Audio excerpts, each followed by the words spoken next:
What's going on, everyone, and welcome back to another Too Good for Theaters video. Today, we are going to be breaking down the New England Patriots 40-7 loss versus the Los Angeles Chargers, so let's get right into it here. That was not very exciting from a Patriots fan perspective. A lot to go over here, and I usually do an offensive-defensive recap. I don't think that that's very necessary for this game. A lot of times, stats don't tell the stories of games, but in this game, it really does tell the story about how badly the Patriots just got dominated. You take a look at the time of possession. The Chargers, 40 and a half minutes compared to the Patriots, 19 and a half minutes. You get doubled up in time of possession. Total yards for your New England Patriots, 181 total yards on the game, and whereas the Chargers had 428. You didn't qualify for over 100 passing yards in this game. And I understand that a lot of that was because of sacks. But in today's day, you got to get over 100 passing yards, especially when you don't dominate in the run area as much as the Patriots had in this game. It's one thing if you're putting up 180 rushing yards, but when you're also sub 100 rushing yards, it really just shows that your offense really had no effect on the game whatsoever. And then you add another takeaway into that mix, and your offensive line struggling once more, and it leaves the door open to get absolutely embarrassed by the Chargers. Whereas you take a look at the Chargers sideline, the coaching staff looks in sync, and frankly, this is a reflection on each franchise right now.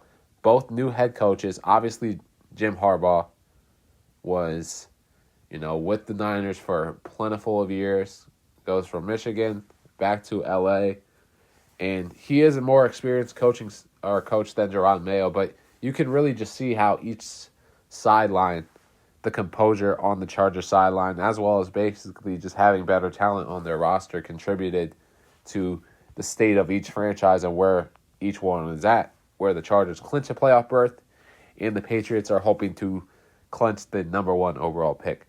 So it's not surprising there, but, just for this game, a real takeaway for me is the fall-off of the defense. And I understand that your offense only scored 7 points. They were not much better whatsoever. But from a coaching staff, if you're Jerod Mayo, and at this point in the season, I don't think that there's really much of a point, but I really would have liked to see an adjustment after the bye week, defensively especially, whereas maybe you take over defensive play calling duty from DeMarcus Covington. And I understand that you want to have faith in your assistants and you want them to feel like they have a safety with their jobs or have some safety with their jobs. But when the defense has fallen off as much as it has this season, and you take a look, it's frankly, a lot of it's the same personnel. They look like they're running the same scheme. The one real issue here is the defensive play caller. It's not Steve Belichick anymore. It's DeMarcus Covington. And, of course, there was going to be a fall-off from the departure of Bill Belichick on the defensive side of the ball.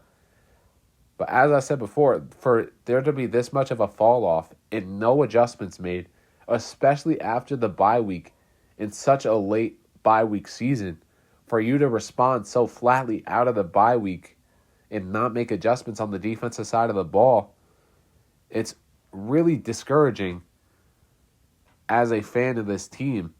And frankly, I would like to see Jerod Mayo have success. I think everyone would.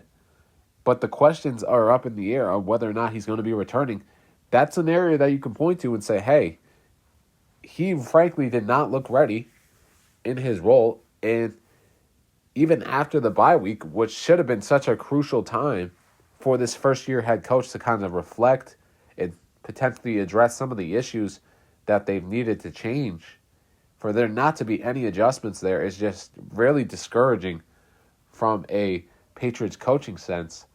And that can certainly be held against his coaching staff on the defensive side of the ball when, in the offseason, every single one of their jobs are going to be in question.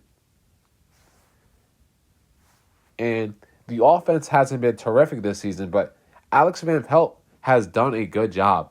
in terms of what he was asked to do, in terms of developing Drake May. Drake May looks like the future of this franchise.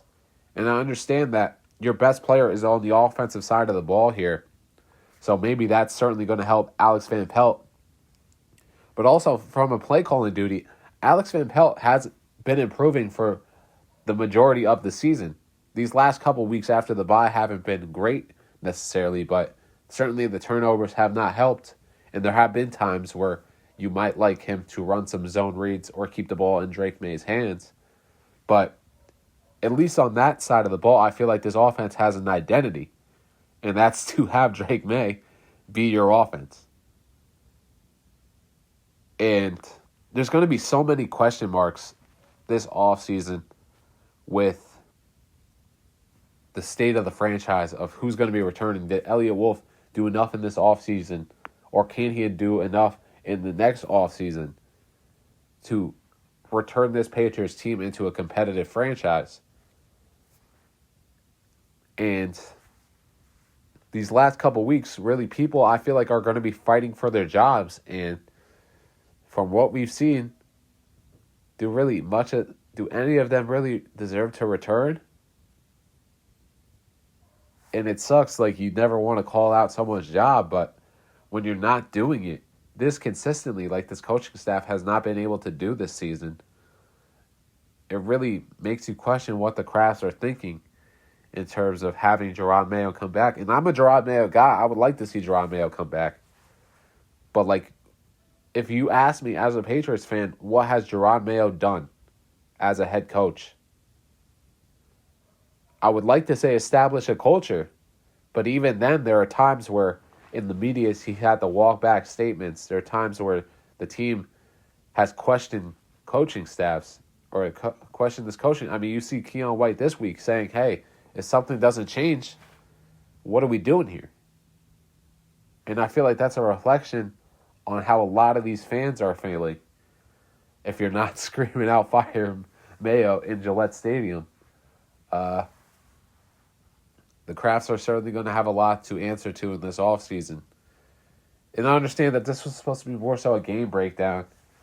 But, like, what is there really to say on this game? I mean, the Chargers coaching staff, they look like they had a concerted effort from a defensive sense as well as an offensive sense. I mean, they decided to take away Drake May's best offensive target, which is Hunter Henry. Hunter Henry targeted twice, no receptions. Taking away your strengths. Something that Bill Belichick did such a great job here in New England for the majority of his time.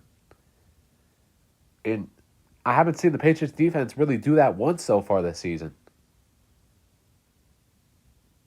So, once again, you compare it. I understand that the Chargers have a more talented roster and everything like that, but you compare sidelines in the minds of Jim Harbaugh versus Jerod Mayo, and like I said before, Jim has more experience, but like, Jerod, you're about to be done with your first season. And whether this is on you or on your defensive coaching staff, you have to highlight something that you can do well. And Alex Van Pelt could say, hey, I developed Drake May. Drake May looks great.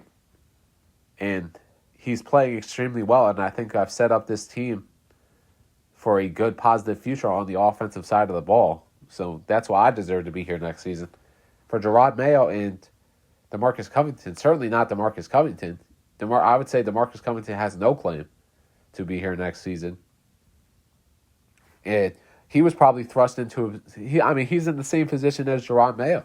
He was inexperienced. He was never a play caller in the NFL before. I believe he did have some defensive play calls in college, but the inexperienced coaching staffs really show on the defensive side of the ball here.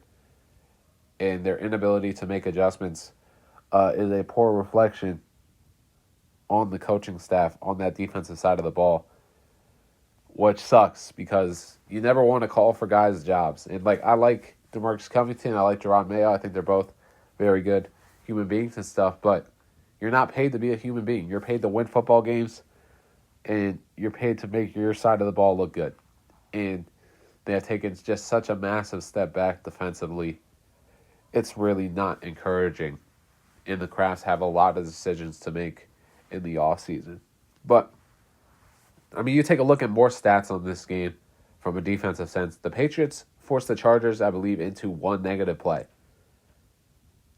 One negative play on the day. When the Chargers had as much success as they did on early downs versus the Patriots, you're not going to win. And when you're unable to generate pressure like the Patriots haven't been able to generate pressure all year long, you're forced to be limited in your play selection. You cannot consistently call man plays where, frankly, this Patriots team, that should be the strength of this secondary, playing man coverage. However, you can't play man coverage every snap because your guys are going to be covering for 5 to 6 seconds because of your lack of pressure. So it's personnel issues, it's scheme issues, it's play calling issues. And I want to do a future video on this, kind of looking back at all the moves that Elliott Wolf made in this first season. And at the time, I liked a lot of them. I really did think that they were solid moves, but they have not impacted winning whatsoever this season, I would say. So how would you grade Elliott Wolf at this point as well? And the Crafts are going to have so much to answer in this offseason. This is a big offseason for the Patriots because you have that guy now. You have Drake May, especially on a rookie deal as well. I think that it's very, very interesting to see how the Crafts approach this offseason and who's going to be returning and who's going to be let go. And I apologize. I understand this really wasn't a game breakdown here. But, like, what is there to take away from this game from a Patriots fan perspective other than coaching staff, the lack of personnel, and how, frankly, players might have just looked like they quit today? Good news is we saw Cole Strange play out there. Had a couple, poor snaps, but I would say that he played pretty well overall, other than that area. Isaiah Bolden played pretty well. Drake May played all right. Demarius Douglas had a real nice catch there, kind of working his way back. I think he actually kind of pulled off a little bit of a swim move on that ball for the touchdown there. But, like, other than that, where's any positives in this game? Not much. It just shows the kind of discrepancy between the Chargers, who are a playoff team, and the Patriots, who are vying for the number 1 overall pick. So, all I can say is I believe that every Patriots fan is going to be a Giants fan on Sunday. All right, everyone. Thank you so much again for watching here. Understand it was a little bit of a different formatted video, but really, did anyone want an actual breakdown on this game? I know I certainly wouldn't have. Patriots are going to have a lot of questions this offseason, and let me know your thoughts in the comments on how they should proceed in the future. And once again, thank you so much for watching. I apologize for this video coming out a day later. I just felt like it was better for the mental state of all Patriots fans to decompress and relax after a day of frustration. So, once again, thank you so much again for watching.